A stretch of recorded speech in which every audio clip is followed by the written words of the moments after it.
बिस्मिल्लाहिर्रहमानिर्रहीम। अस्सलाम वालेकुम जी। आज से 20-25 साल कबल देहात के लोगों ने या गांव के लोगों ने शहरों का रुख किया था। उनका मकसद अपनी औलाद को हसूल तालीम के लिए बेहतरीन मौके फराहम करना था।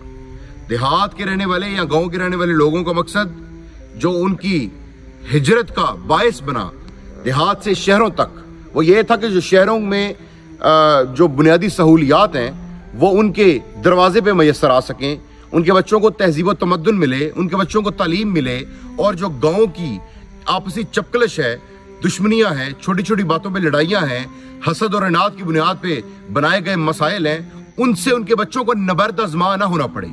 जो हालात उन बड़ों ने देखे, उनके बच्चों को वो हालात न देखने पड़े। शहर गए बहुत बड़ी तादाद में देहाती लोग, ताकि वहां सहूलियात मिले, वहां जिंदगी पुरअमन हो, पुरसकून हो। लेकिन अब मौजूदा सूरत हाल ऐसी बन गई है मौजूदा दौर के हिसाब से कि वही लोग जिन्होंने किसी दौर में गांव से शहरों का रुख किया था, वो अब शहरों में भी सुकून के मुतलाशी हैं। उनकी शहरी जिंदगी भी बेसुकून हो गई है। उनकी शहरी जिंदगी में शोर शराबा, चाहे किसी इंसान के पास जितनी मर्जी दौलत और मता आ गई है, उसके बच्चे के पास तालीम है, लेकिन उसके बच्चे के पास तहजीब व तमद्दुन है, लेकिन वो जो जड़ थी, वो जो रूट्स थी, वो जो हमारा कल्चर था, वो जो हमारा ट्रेडिशन था, उससे वो नाशना है।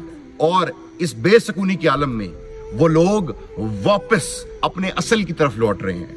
लोग शहरों से वापस देहात का रुख कर रहे हैं। मैं बहुत बड़ी तादाद में लोगों को देख रहा हूं जो सुकून के मुतलाशी थे और सुकून की गर्ज से शहरों में गए थे, आज वही शहरों से देहात में वापस लौट रहे हैं। कहां? जहां से वो किसी दौर में हिजरत करके गए थे, जहां उनके आबाओ अजदाद की कब्रें मौजूद हैं, जहां उनके आबाओ अजदाद की जमीनें मौजूद हैं, जहां उनके आबाओ अजदाद ने जवानी, बचपन से जवानी, जवानी से फिर बुढ़ापा और बुढ़ापे से कब्र तक का सफर किया, यानी कि गोद से गोर तक का सफर किया।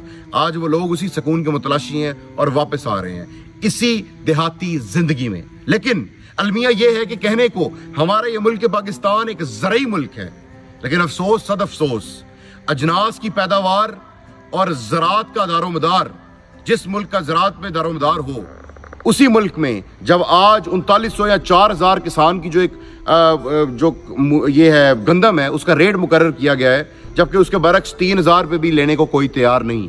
और फिर बाद में क्या होता है कि बाद में यही अजनास हमें बाहर से दरामद करानी पड़ती हैं, बाहर से इंपोर्ट करनी पड़ती हैं। मतलब हमारा मुल्क जो ज़रई मुल्क है, उस पर आज क़यामत सुगरा टूटी हुई है कि किसान परेशान है, उसकी कमर तोड़ दी गई है। और रहती सहती कसर उन माफियाज ने और उन सोसाइटी और कॉलोनी के मालिकान ने पूरी कर दी, जो कहने को तो हमारा मुल्क देहाती मुल्क है, लेकिन जो आपने सुना होगा आजकल बड़ी जुबान ज़दाम एक चीज़ है कि हमारे किले 2 करोड़ के बिक रहे हैं, हमारा किला 3 करोड़ का बिक रहा है, हमारा किला 5 करोड़ का बिक रहा है।